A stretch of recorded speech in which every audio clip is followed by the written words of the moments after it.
जय श्री कृष्ण। आप सभी को माघ मास के 16वें दिन की ढेरों शुभकामनाएं और माघ स्नान के 17वें दिन की ढेरों शुभकामनाएं। प्रिय दर्शकों, आप सुन रहे हैं माघ मास महात्म्य। माघ मास महात्म्य में आज आप 17वें दिन का महात्म्य श्रवण करेंगे। यद्यपि माघ मास का ये 16वां दिन है, क्योंकि माघ मास की शुरुआत होती है प्रतिपदा से और माघ स्नान तथा माघ मास महात्म्य पूर्णिमा से आरंभ होता है। माघ मास महात्म्य जो आप हमारे चैनल पर सुन रहे हैं, ये सर्वप्रथम देवऋषि नारद के कहने पर ब्रह्मदेव ने सुनाया था।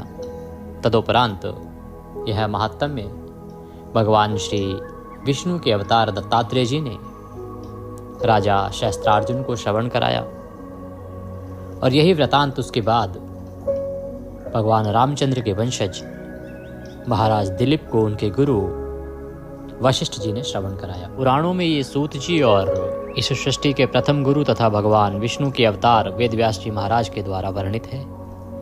जब सूत जी महाराज ने वेदव्यास जी महाराज से निवेदन किया कि गुरुवर, आपने मुझे सभी पुराणों को पढ़ाया है, सभी पुराणों की विस्तृत जानकारी प्रदान की है, अब मैं आपसे माघ मास महात्म्य सुनना चाहता हूँ, तो आप कृपया उसका श्रवण कराएं। तब गुरुदेव वशिष्ठ ने सूत जी महाराज को यह माघ मास महात्म्य सुनाना आरंभ किया। उन्होंने माघ मास की महिमा बताई, साथ ही वर्णन किया कि किस प्रकार से जब भगवान विष्णु ने दत्तात्रेय अवतार लिया था, तब राजा शस्त्रार्जुन को यह महात्म्य श्रवण कराया था। सतयुग की बात है, एक बहुत ही धनवान सेठ था जो कुबेर के सदृश था, अर्थात कुबेर के जितना धन संपत्ति उसके पास थी। वह बड़ा ही उत्तम कर्म करने वाला था, बड़ा पुण्यात्मा था। अतः उसने अनेकों कुएं, तालाब, बावड़ी बनवाए, अनेकों वृक्ष लगवाए, राहगीरों की सहायता किया करता था। इसी के परिणाम स्वरूप उसे 2 पुत्रों की प्राप्ति हुई। उनमें से एक का नाम था कुंडल और दूसरे का नाम था विकुंडल। जब कुंडल और विकुंडल सयाने हो गए, बड़े हो गए, तब उस वैश्य को लगा कि अब सारा दायित्व उन्हें सौंपकर उसे वानप्रस्थ के लिए जाना चाहिए। अतः उसने सारा दायित्व अपने पुत्रों को सौंपा और स्वयं वानप्रस्थ के लिए वन में गमन कर गया। वहां भगवान की आराधना करते हुए वह परमात्मा के धाम को चला गया। उधर उसके जो पुत्र थे वो दोनों ही अधर्मी निकले। उन्होंने धर्म कर्म के सारे कार्य बंद कर दिए, राजा के सारे धन को वेश्यावृत्ति और कुकर्मों पर लगाने लगे और व्यर्थ ही गंवाने लगे। देखते देखते कुछ ही समय में वो दोनों कंगाल हो गए, उनका सारा धन समाप्त हो गया। फिर वो चोरी करने लगे। चोरी में राजा के यहाँ पकड़े ना जाएं, इस भय से वो जंगल में रहने लगे और जंगल में रहते रहते एक को शेर के द्वारा मार के खा लिया गया और दूसरे का सांप के डस लेने के कारण देहांत हो गया। दोनों यमलोक पहुंचे। यमलोक में से एक को नरक में डाल दिया गया और विकुंडल स्वर्ग में भेज दिया गया। तो विकुंडल ने कहा कि मुझे स्वर्ग कैसे मिला, क्यों मिला, मैंने ऐसा क्या किया था। तो वर्णन आया कि विकुंडल ने वन में रहते हुए ऋषि पुत्र के साथ अनजाने में माघ मास में 2 दिन यमुना जी में स्नान कर लिया था। तो एक दिन के पुण्य के प्रभाव से उसके सारे पाप नष्ट हो गए और दूसरे पुण्य के प्रभाव से, दूसरे दिन के पुण्य के प्रभाव से उसे स्वर्ग की प्राप्ति हुई। तब उसने कहा कि यमदूत, तो ऐसे कौन से कर्म हैं जिनको करने से मनुष्य नरक नहीं देखता। तो वो सब वृतांत आया कि मनुष्य को क्या कर्म करने चाहिए। उनका वर्णन करने के बाद उसने कहा कि अब मैं अपने भाई कुंडल को कैसे यम यातना से बचा सकता हूँ, उसका उपाय बताओ। तब यमदूतों ने उसे उपाय बताया कि तुमने अपने 8वें जन्म में एक बहुत ही उत्तम कर्म किया था, उसका फल यदि तुम अपने भाई को दो तो वो निश्चित ही वहां से मुक्त हो जाएगा। तो उसने अपने 8वें जन्म का जो पुण्य था वो अपने भाई को समर्पित किया। इसके परिणाम स्वरूप उसके भाई की वहां से मुक्ति हो गई।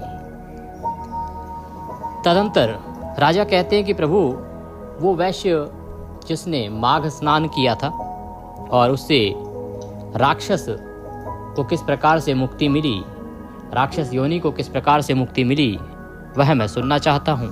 माघ स्नान की क्या महिमा है जिसका फल उसे प्राप्त हुआ।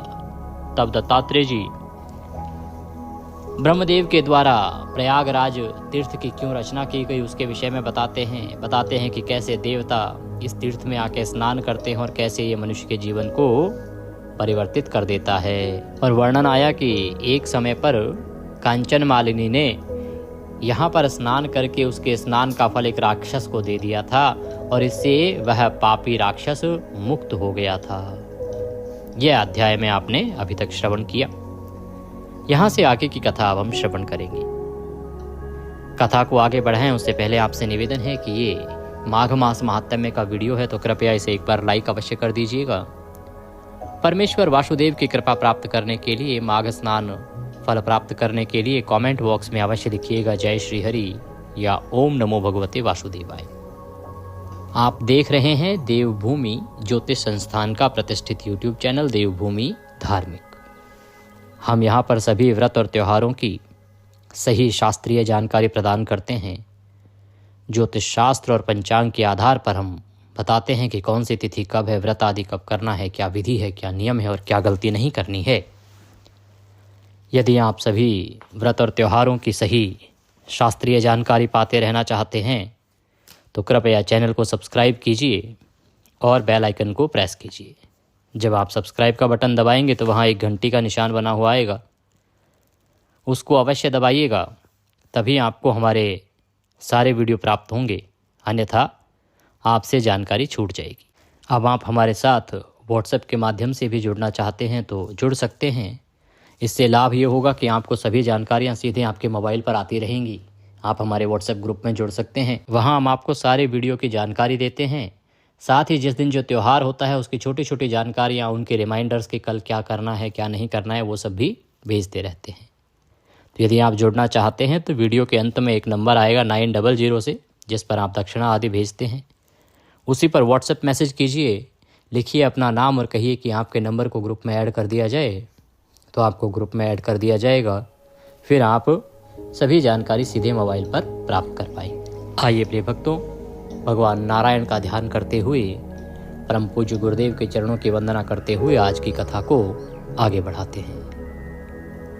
ओम शांताकारं भुजगशयनं पद्मनाभं सुरेशं विश्वधारं गगनसदृशं मेघवर्णं शुभांगं लक्ष्मीकान्तं कमलनयनं योगिर्विन्दनगम्यं वन्दे विष्णुं भवभयहरं सर्वलोकैकनाथं। बोले विष्णु भगवान की जय। गुरुर्ब्रह्मा गुरुर्विष्णु गुरुर्देव महेश्वरः गुरुर्साक्षात् परब्रह्म तस्मै श्री गुरुवे नमः। बोले गुरुदेव महाराज की जय। या देवी सर्वभूतेषु मां सरस्वती रूपेण संस्थिता नमस्तस्यै नमस्तस्यै नमस्तस्यै नमो नमः। बोले सरस्वती महारानी की जय। बोले प्रथम पूज्य गणेश जी महाराज की जय। बोले माघ मास महात्म्य की जय। आप सभी दर्शकों को, आप सभी श्रोतागण को मेरा नमस्कार। आइए आज की कथा को आगे बढ़ाते हैं।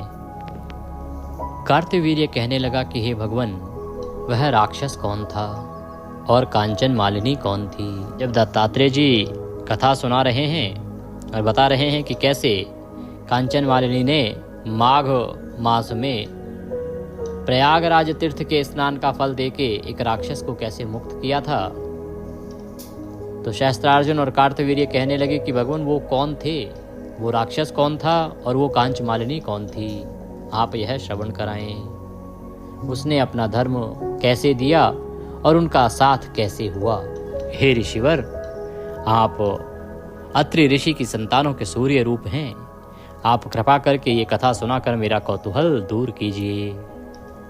तब दत्तात्रेय जी कहने लगे कि राजन, इस पुरातन विचित्र इतिहास को सुनो। कांचन मालिनी नाम की एक सुंदर अप्सरा थी जो माघ मास में प्रयाग में स्नान करके कैलाश पर जा रही थी। तब उसको मार्ग में जाते हुए हिमालय के कुंज से एक धीर राक्षस ने घेर लिया। उस सोने जैसे तेज वाली सुंदर कटी वाली बड़े बड़े नेत्रों वाली चंद्रमुखी सुंदर केश पीन पयोधर वाली सुंदर अप्सरा को देखकर उस राक्षस ने कहा कि हे सुंदरी, हे कमल नयनी, तुम कौन हो और कहाँ से आ रही हो? तुम्हारे वस्त्र और वेणी भीगी हुई क्यों हैं? तुम आकाश मार्ग से कहाँ जाती हो? और किस पुण्य के प्रताप से तुम्हारा शरीर ऐसा तेजस्वी और रूप ऐसा मनोहर हो गया है? तुम्हारे गीले वस्त्र से मेरे मस्तक पर गिरे हुए एक बूंद जल से मेरे क्रूर मन को एकदम शांति प्राप्त हो गई है। इसका क्या कारण है? तुम बड़ी शीलवती प्रतीत होती हो, इसका कारण मुझे समझाओ। तो दत्तात्रेय जी महाराज कहते हैं कि राजन, ये जो कांचन मालिनी है ये एक अप्सरा थी। तो एक समय की बात है कि ये प्रयागराज तीर्थ में माघ मास में स्नान करने को गई। वहां इसने त्रिवेणी संगम में स्नान किया और त्रिवेणी संगम में स्नान करके ये कैलाश की तरफ जा रही थी। आकाश मार्ग से उड़ते हुए कैलाश की तरफ जा रही थी। वहीं रास्ते में हिमालय के कुंज में ये राक्षस रहता था, जिसका मैं वर्णन कर रहा हूं। ये राक्षस वहां रहता था। तो उस राक्षस ने उसको देख लिया। अब जैसे ही इस राक्षस ने उसको देखा, ये उसके मार्ग में आ गया और उसकी सुंदरता को देख के, उसके रूप को देख के मोहित होते हुए तथा उसके चेहरे पर जो चमक थी उसको देखते हुए, और क्योंकि वो स्नान करके जा रही थी और सवस्त्र स्नान किया था, तो उससे जल की कुछ बूंदें जो हैं वो गिरती जा रही थी। उन्हीं में से कुछ बूंदें इस राक्षस के मस्तक पर गिरी। तो जैसे ही वो बूंदें प्रयाग के तीर्थ जल की उस राक्षस के मस्तक पर गिरी, उसे एक असीम शांति की प्राप्ति हुई। तो वह इसलिए और अधिक बेचैन हो गया कि ये कौन है और मेरे साथ ऐसा क्यों हुआ है। ये एक दो बूंद मेरे मस्तक पर गिर गई, इससे मेरा हृदय परिवर्तन क्यों हो रहा है। तो इसीलिए वो इसके मार्ग में आ गया, इसको रोका और इस तेजस्वी अप्सरा से पूछा कि तुम कौन हो, कहाँ जा रही हो, कहाँ से आ रही हो, और तुम्हारे ऊपर जो ये इतना तेज है इसका क्या कारण है, और जो कुछ बूंदे जल की मेरे ऊपर गिरी उससे मेरा जो क्रूर मन है वो एकदम शांत कैसे हो गया है, इसका कारण क्या है, वो सब तुम मुझे कहो। अप्सरा ने कहा, हे राक्षस सुनो, मैं काम रूपणी अप्सरा हूं। मैं प्रयाग में संगम में स्नान करके आ रही हूं और इसी से मेरे वस्त्र भीगे हुए हैं। अब कैलाश पर जा रही हूं जहां पर श्री शिव निवास करते हैं। और हे राक्षस, त्रिवेणी के जल की कुछ बूंदों से तेरी क्रूरता दूर हो गई है, जिसके पुण्य के प्रभाव से मैं इतनी सुंदर और पार्वती जी की प्रिय सखी हुई हूं। जो आश्चर्य देने वाला उदाहरण मुझसे ब्रह्मा जी ने कहा था वो सुनो। वो कहती है कि मैं इस त्रिवेणी संगम के स्नान के प्रभाव से ही माता पार्वती की सखी बनी हूँ। फिर वह इससे पहले के जन्म का वृतांत उसे सुनाना आरंभ करती है, जो उसे ब्रह्मदेव ने एक समय पर कहा था। कहती है, मैं कलिंग देश के राजा की वेश्या थी, रूप लावण्य और सुंदरता में अपूर्व थी। मेरी सुंदरता की कोई तुलना नहीं थी। मेरी सुंदरता पर सारा नगर मोहित था और मैंने अनेकों प्रकार के भोगों को भोगा था। अनेक प्रकार के वस्त्र और आभूषणों की घर में कोई कमी नहीं थी। कई कामी पुरुष आपस में स्पर्धा से ही मृत्यु को प्राप्त हो गए थे कि मुझे इतने लोग प्राप्त करना चाहते थे कि वो एक दूसरे से झगड़ते रहते थे। इस तरह उस नगर में बड़ी सुंदरता से यौवन व्यतीत हुआ और मैं वृद्ध अवस्था को प्राप्त हो गई। तब मेरे मन में विचार उत्पन्न हुआ कि मैंने अपनी सारी आयु पापों में ही व्यतीत कर दी। धर्म का कोई कार्य, दान, तप, यज्ञ आदि नहीं किया। शिव या दुर्गा जी की आराधना नहीं की, न कभी भगवान विष्णु का पूजन किया। इस प्रकार अशांत चित्त से मैंने एक ब्राह्मण की शरण ली, जो वेदों का ज्ञाता और ब्रह्मनिष्ठ था। कहती कि उस जन्म में मैं यूं तो एक वेश्या थी और इसीलिए मेरे पास कामी पुरुषों की कोई कमी नहीं थी और किसी वस्तु की कोई कमी नहीं थी। और मैं राजा के महल में रहती थी तो सारी सुख सुविधाएं थी, तो मैंने बड़े ऐशो आराम के साथ अपना जो यौवन का समय था वो तो गुजार दिया, व्यतीत कर लिया। पर जब मुझे वृद्धावस्था आने लगी तो मेरे मन में विचार आया कि मैंने अपना पूरा जीवन अभी तक इस वेश्यावृत्ति में ही निकाल दिया है। कोई भी सदकर्म मैंने नहीं किया है, कोई भी अच्छा कर्म मैंने नहीं किया है, तो मुझे भगवान का धाम कैसे प्राप्त होगा, मुझे प्रभु की शरण कैसे प्राप्त होगी। और अगर मैं कुछ अच्छा कर्म नहीं करूंगी तो मैं नरक में जाऊंगी और नरक की यातना मुझे भोगनी पड़ेगी।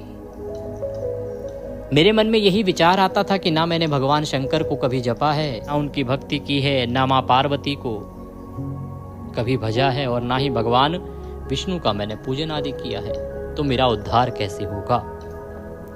और इसीलिए मैं बहुत चिंता में रहने लगी। और इस चिंता के निवारण के लिए मैं एक ब्राह्मण के पास गई। ब्राह्मण जो वेदों का ज्ञाता था और ब्रह्मनिष्ठ था। मैंने उनसे पूछा कि मेरा उद्धार किस प्रकार से हो सकता है।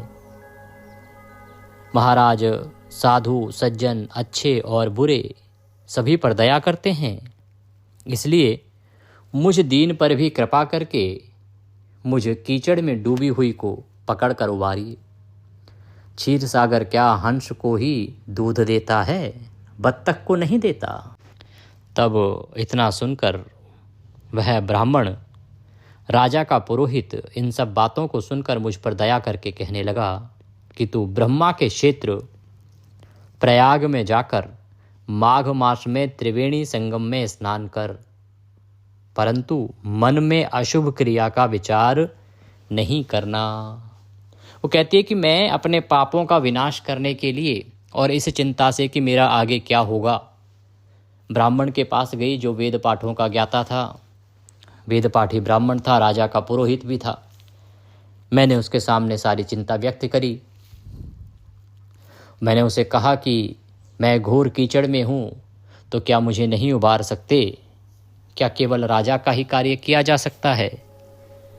तब वह ब्राह्मण जो बड़ा ही ज्ञानी था, उसने मुझ पर दया की और मुझे उपाय बताया कि यहाँ से मुझे सीधा ब्रह्मा के द्वारा निर्मित प्रयाग जाना चाहिए और प्रयाग के त्रिवेणी संगम में जाके माघ मास में स्नान करना चाहिए। और स्नान करते समय ध्यान रहे कि किसी भी प्रकार का कुविचार मेरे मन में ना आए। पाप के नाश के लिए महर्षियों ने तीर्थ स्थान से अधिक और कोई प्रायश्चित नहीं बताया।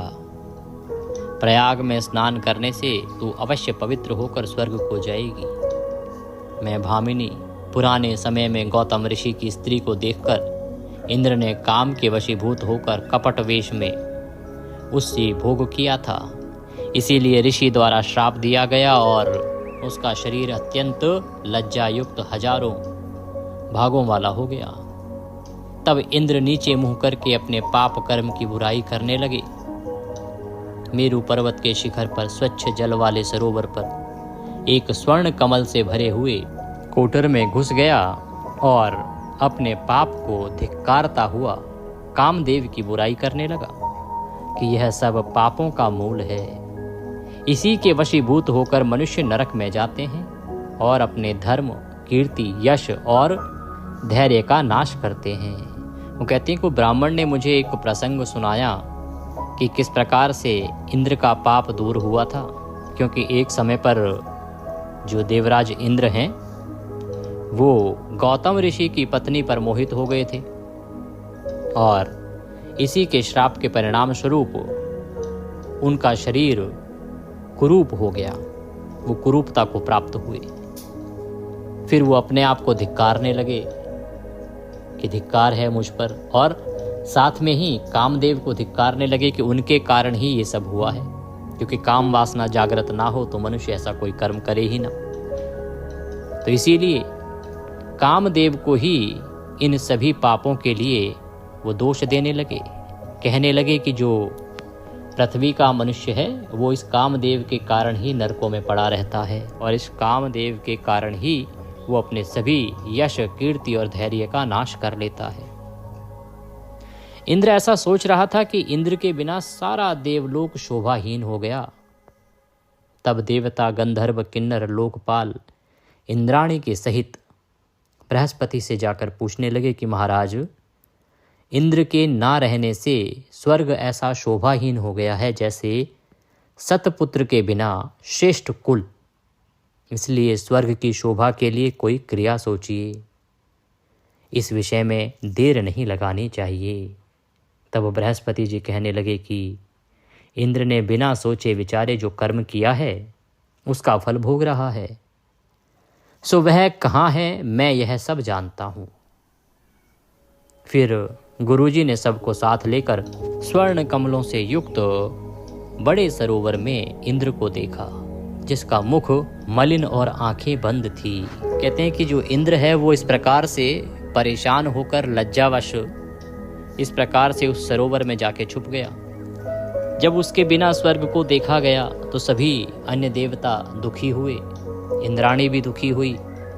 सबने देव गुरु बृहस्पति से पूछा कि गुरुवर इसका कोई उपाय खोजिए, क्योंकि इस प्रकार तो यह स्वर्ग नहीं रह जाएगा। गुरुदेव ने कहा कि इंद्र ने जो कर्म किया है वो भी तो बिना सोचे विचारे किया और उसी का फल वो भोग रहा है। चलो मैं उसको ढूंढता हूँ। वहां जाके उसने ढूंढा और वह जहां इंद्र छुपा था पश्चाताप करने के लिए वहां सबको लेके पहुंच गया। तब इंद्र ने बृहस्पति के चरणों को पकड़ लिया और चरणों को पकड़ कर कहने लगा कि इस पाप से उद्धार करके आप मेरी रक्षा कीजिए। हे गुरुवर, आप मेरी रक्षा कीजिए। आप ही हैं जो मुझे इस पाप से उबार सकते हैं। मैंने ये जो कर्म किया है इससे मुझे बचाइए, इस पाप से मुझे बचाइए। तब देवगुरु बृहस्पति ने इंद्र से कहा कि देवराज, अवश्य ही मैं ब्रह्मा जी द्वारा निर्मित एक उपाय बताता हूँ। अगर आप उसको करेंगे तो निश्चित ही आपको इस पाप से मुक्ति मिलेगी। देवराज इंद्र ने कहा कि हे गुरुवर, आप शीघ्रता कीजिए, मुझे बताइए, मैं अवश्य ही उस कर्म को करूँगा।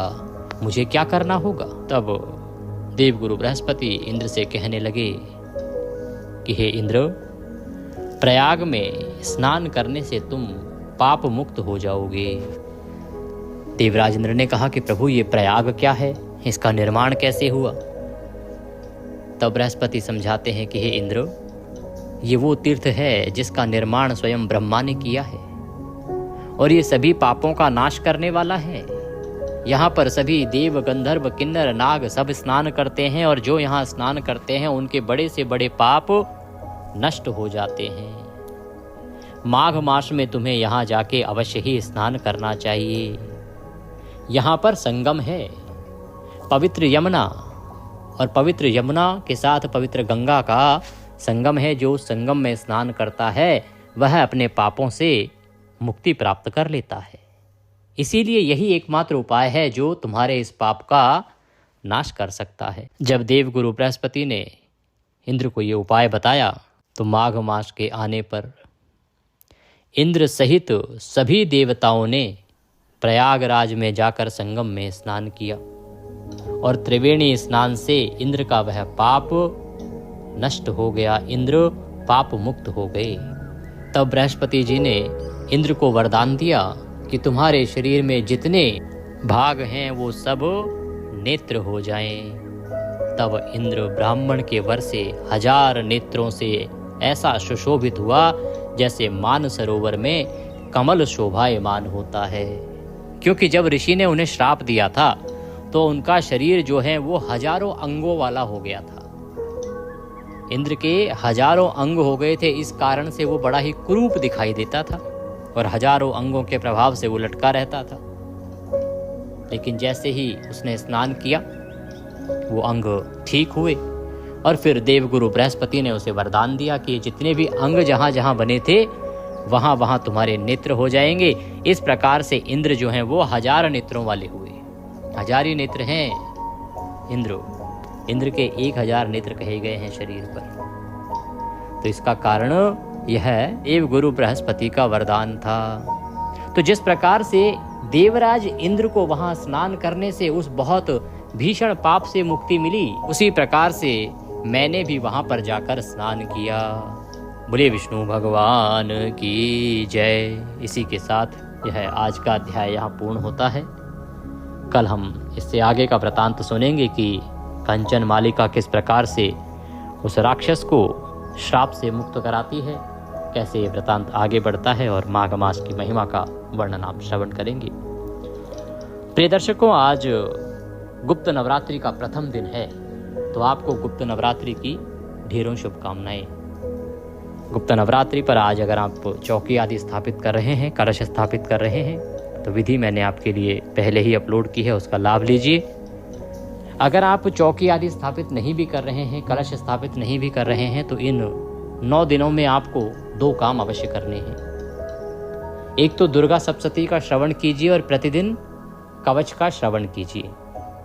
ये 9 दिन आपके लिए बड़े कल्याणकारी रहेंगे, बहुत अधिक पुण्य की प्राप्ति होगी और माँ आदिशक्ति के आशीर्वाद से आपके जीवन के संकटों का नाश होगा। यूं तो दुर्गा रक्षा कवच हमें प्रतिदिन सुनना चाहिए। जो मनुष्य प्रतिदिन सुनता है, माँ दुर्गा साक्षात उनका कवच बन के रक्षा करती हैं। और अब मैं आपके लिए हिंदी में भी दुर्गा रक्षा कवच लाया हूँ, अपलोड कर दिया गया है, उसका लाभ लीजिए। जो लोग हमारे ग्रुप में हैं उनके पास लिंक भी आ गया होगा। और अब प्रतिदिन आप दुर्गा सप्तशती सुनेंगे। दुर्गा सप्तशती के 13 अध्याय हैं जो कि हमें 8 दिन में पूर्ण करने हैं और विधि विधान से दुर्गा सप्तशती आरंभ हो चुकी है। उसका पहला अध्याय आज ही 19 तारीख को आपके सामने है। आप उसे श्रवण कीजिए और दुर्गा रक्षा कवच श्रवण कीजिए। प्रतिदिन दुर्गा सप्तशती श्रवण कीजिए। 8 दिन में उसका अनुष्ठान हम पूर्ण करेंगे और माघ मास महात्म्य में हमारा साथ में चल ही रहा है। इसी के साथ बड़ा ही शुभ योग बन रहा है 20 तारीख का। उसके विषय में भी एक बड़ा ही महत्वपूर्ण वीडियो मैंने बनाया है, तो उसका भी आप लाभ लीजिएगा। अगर अभी तक हमारे ग्रुप में नहीं जुड़े हैं तो व्हाट्सएप ग्रुप में जुड़ जाइए। जुड़ने के लिए व्हाट्सएप पर मैसेज लिखिए अपना नाम और कहिए कि आपको ग्रुप में जोड़ लिया जाए, तो आप वहां ऐड हो जाएंगे। फिर सभी जानकारी सीधे मोबाइल पर आती रहेंगी। आज के पाठ के निमित्त यदि दक्षिणा आदि कुछ भी भेजना चाहते हैं तो स्क्रीन पर जो नंबर आ रहा है 900 से उस पर भेज सकते हैं, या जो QR कोड साथ में दिया है उसको स्कैन करके भी भेज सकते हैं। भगवान नारायण सब पर कृपा करें। हरे कृष्ण।